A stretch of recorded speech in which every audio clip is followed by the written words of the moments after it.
China quietly raises internal alert over Iran, internal source reveals.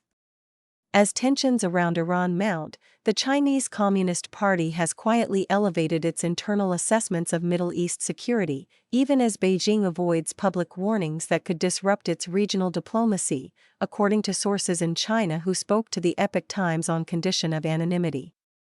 A source in China's Ministry of Foreign Affairs told the Epoch Times that senior officials have recently conducted closed-door reviews of the security situation involving Iran and neighboring areas. China's diplomatic and security agencies have been closely monitoring developments, particularly the risk that instability could spill beyond Iran's borders. Those assessments have not been made public. The heightened scrutiny comes amid mass protests and growing unrest inside Iran.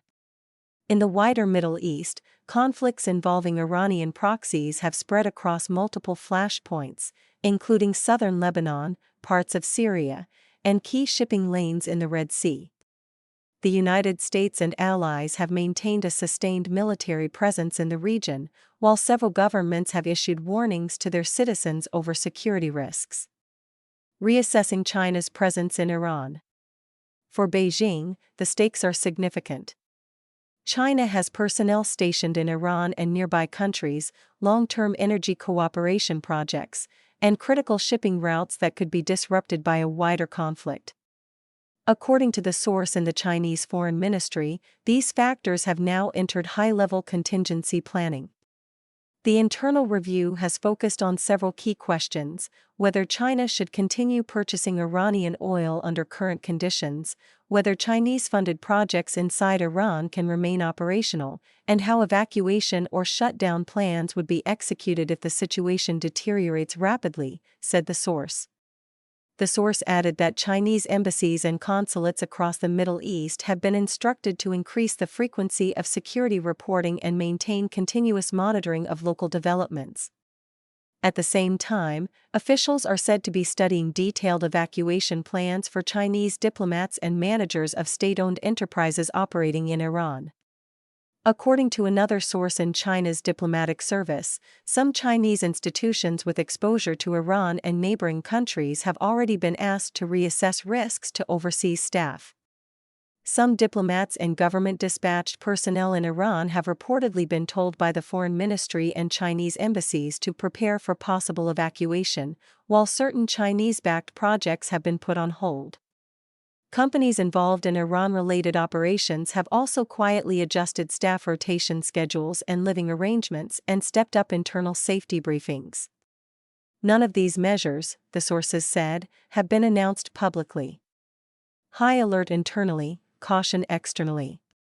Yang Yongming, a pseudonym used by a person familiar with the inner workings of China's diplomatic service, told the Epoch Times that Beijing's current internal assessment views the Iran situation as one of rising risk, but not one suitable for public classification.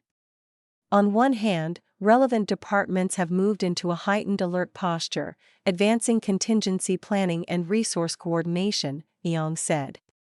On the other hand, there is a deliberate effort externally to avoid explicit risk warnings that could affect China's diplomatic positioning, energy cooperation, or existing political relationships in the Middle East. Yang said official messaging has consistently downplayed the severity of the situation and avoided highlighting U.S. and Israeli military pressure on Iran. The CCP, he added, rarely comments publicly on U.S. military deployments in the region, changes that many international observers interpret as preparations for a potential conflict. That cautious public posture was evident on January 13, when a foreign journalist asked China's foreign ministry whether it would issue a travel warning for Chinese citizens heading to Iran after several countries urged their nationals to leave.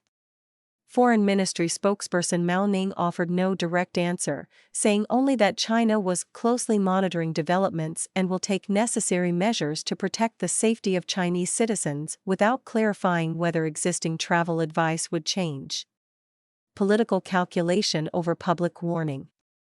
Quan, a scholar in U.S.-China relations who spoke to the Epoch Times by only revealing his surname due to safety reasons, said the approach reflects a familiar pattern in Beijing's handling of overseas security risks.